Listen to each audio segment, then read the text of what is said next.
see you again. Today I'll give you some information concerning mineralogy of tomb discovered at archaeological site Tel al-Farha in Egypt at Nile Delta. This tomb is very special and it's necessary to say some informations about it. So it's photo done at full sun. There are some structures seen in the tomb. Tomb is empty after exploration, and using a computer program this picture was changed to more sharp and more evident. And after change of the colors and details, one can see many interesting features. First of all, it's seen that at the bottom of the tomb are present two types of sediments, yellowish and dark brownish. And these yellowish sediments, this is a wall made of sandy bricks damaged. As you see, the structure of this wall is completely destroyed, and this part brownish is made of natural original sediment present in delta. So one can see many various things. So step by step I will try do reconstruction of the history of this tomb, because it's very special, very complicated. And as you see, there are two small tombs near, 1 and 2, and of course there are next, but we are interested mostly in these very near structures, present very near of the tomb. So mineralogical analysis of deposits of sediments were done using polarizing light microscopy. Was determined mineral composition of the wall of bricks damaged, in part bricks present in this wall, and there is in Polish, but the most important is presence of the clay minerals and quartz. About 60% of there are clay minerals, and 34% there is quartz. And because of presence of quartz and not high quantity of the clay minerals, these bricks of this wall are light. And we know from other parts of site that bricks made using this sandy material are present mostly in the older part of this site, of this archaeological site. Older structures are built using sandy bricks. So this means that this tomb number 53 was dug in part in the old wall made of sandy bricks. So this means that under the cemetery, under this tomb, there are older structures, older architectonical objects. And these sediment and these are of the same composition. There are light gray bricks, sorry, it's mistake, bricks, have to be written. And these bricks are composed of clay minerals. It's higher content than in this sandy, and smaller amount of quartz, about 20%. These bricks were used for covering of the walls of the tomb. So there are two various materials, or even three various materials. First of all, it's primary sediment, this and this, relatively thick wall made of sandy bricks, and bricks used, light gray bricks used for covering of the walls of tomb, internal walls. If one can see that there is one of bricks next, not well seen, but there are bricks, etc. But if we look more carefully to the surrounding layer, there are seen two things, or even maybe more. First of all, this part, eastern part of the wall of this tomb 53, is with the decoration. There is type of decoration on the surface of the wall. Other are not decorated, but this east part of the wall of top, external wall, have special kind of decoration. If we look more carefully, one can see that this decoration is made using dark gray small bricks, and there are these bricks used for the formation of this so-called decorated surface, external surface of the tomb. And the composition, mineralogical composition of these bricks and surrounding darker vein is shown there, and is about there are dark gray bricks, and they contain more than 80% of clay minerals, mostly smectite, and about 10% of quartz. It's completely other material. So for covering or material covering internal walls of tomb, there is other material, and this used for external wall of the tomb is other material. Bricks are made using dark gray silt containing mostly smectite, so morlanite clay mineral. And it's a picture, so-called reconstruction of this tomb, maybe with mistakes, but for general impression. And this east wall of tomb look like this.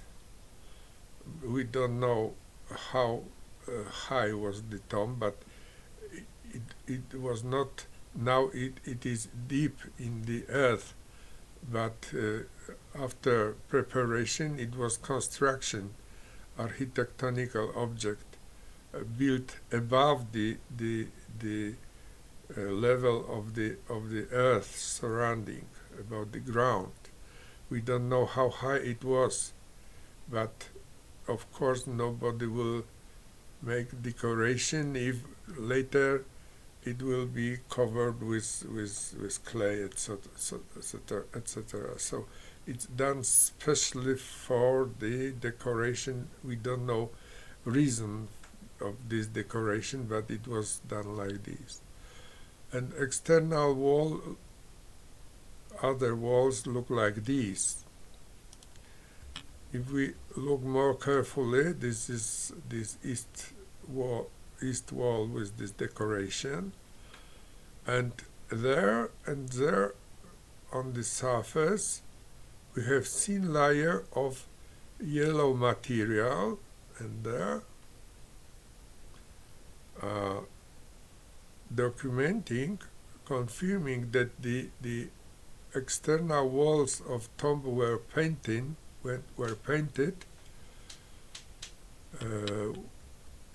and were yellowish. And what is interesting, investigation confirmed this, that material used for painting, this material was taken from sandy bricks, probably after digging where they dug the tomb, they removed part of the material from this older wall, construction wall.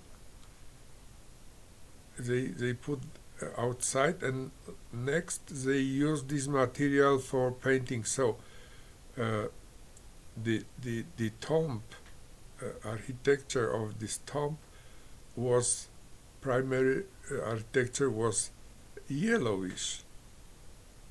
It was very beautiful, probably, structure.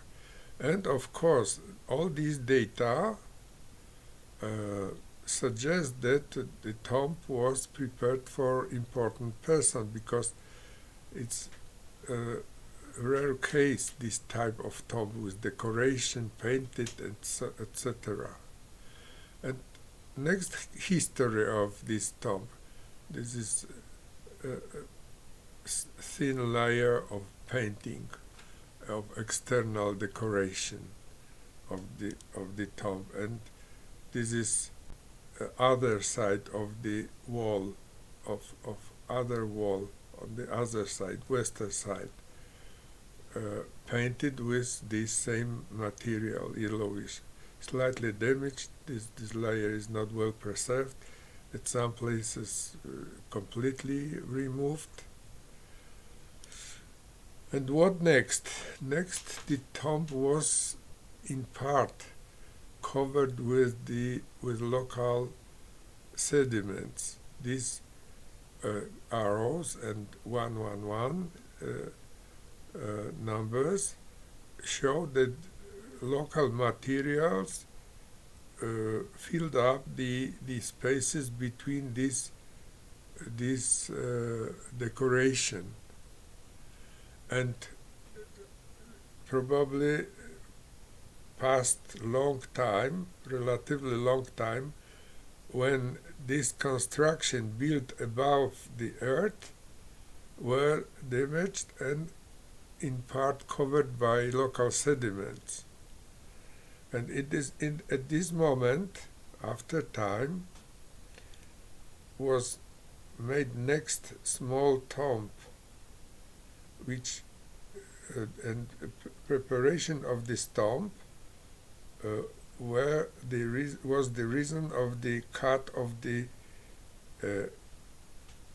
part of angle of the corner of this older tomb.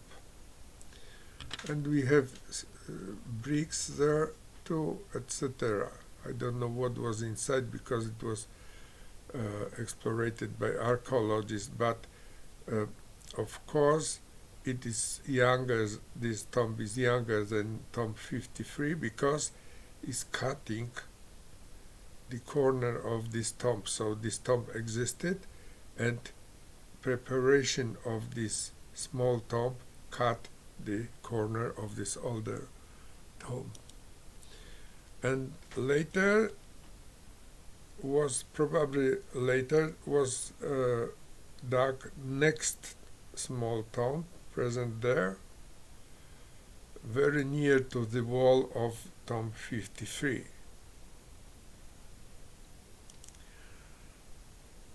Next situation is very special because was done the renovation of tomb 53. On the walls of old walls and paintings of these old walls were added new elements built using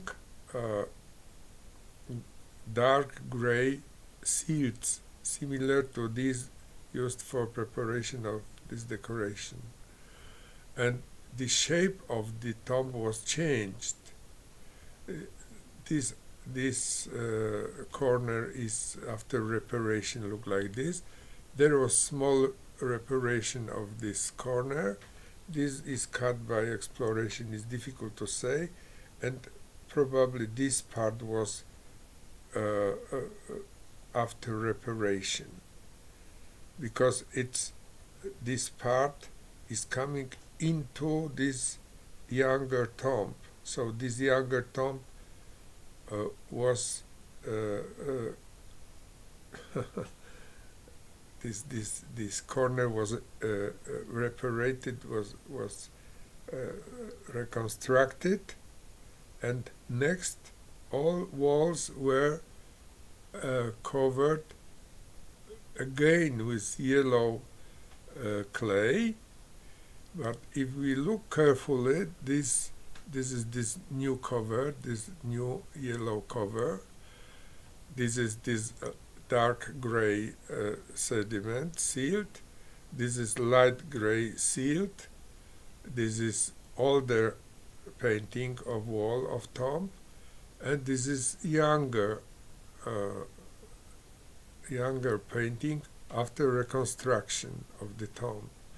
And one can see that together with this sandy material, the same, very similar to material used for primary painting, we have small pieces of gray clay. So this painting, this younger painting, was not done, let's say, as solid as this internal, this older. So there are details of one tomb discovered by archaeologists in Tel al-Farkha. How many interesting details we have, and history of this tomb is complicated. First of all, we have older wall than tomb. The tomb was dug in the wall, made of sandy bricks, damaged in part. So this means that before location of cemetery, under this cemetery there were architectonical objects.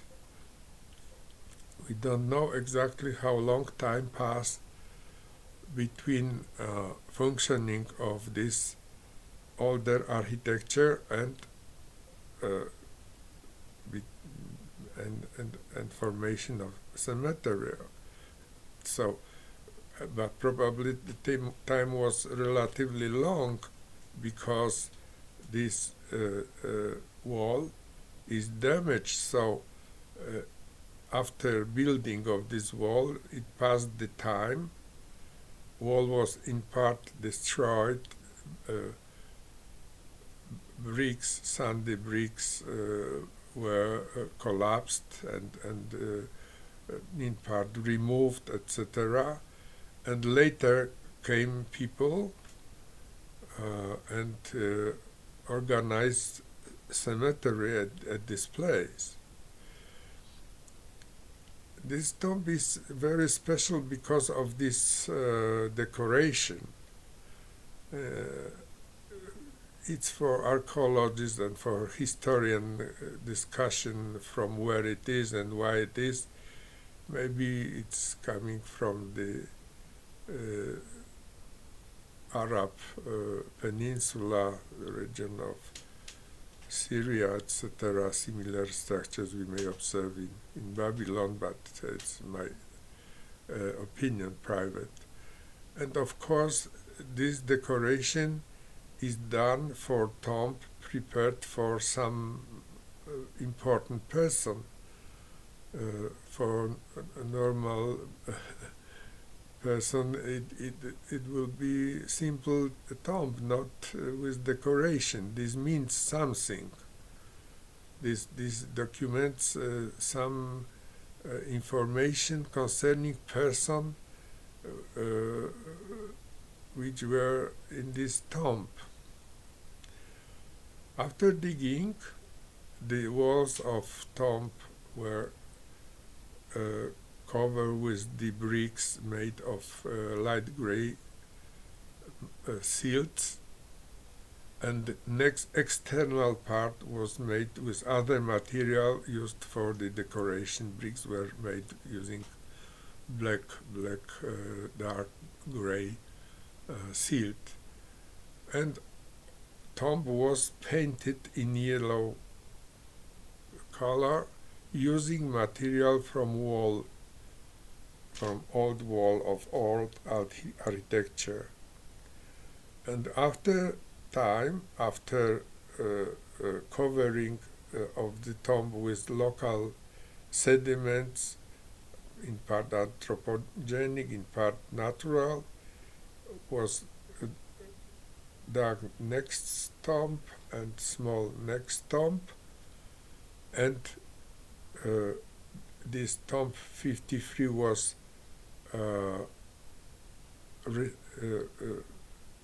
reparated. There was reparation of this restoration of this tomb, and was changed the shape of the tomb. This wall decorated was left, but other part were reconstructed, and wall after reconstruction was again covered with yellow clay material. So this confirmed again that the person which was put to this tomb was very important, because it's very rare that there is done the restoration of the tomb.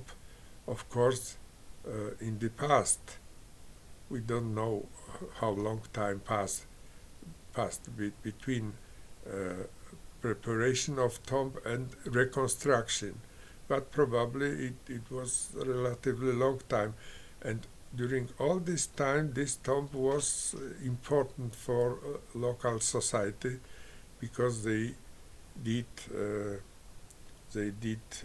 restoration and painting again. These results, I told you, confirm the importance of the use of mineralogical methods for examination in archaeological sites. This is example of cemetery and example of investigation of tomb, but in other places, in archaeological site, these methods and way of interpretation are important, and they introduce a lot of new interesting informations which are normally not possible obtain using classical methods of investigation used in archaeology.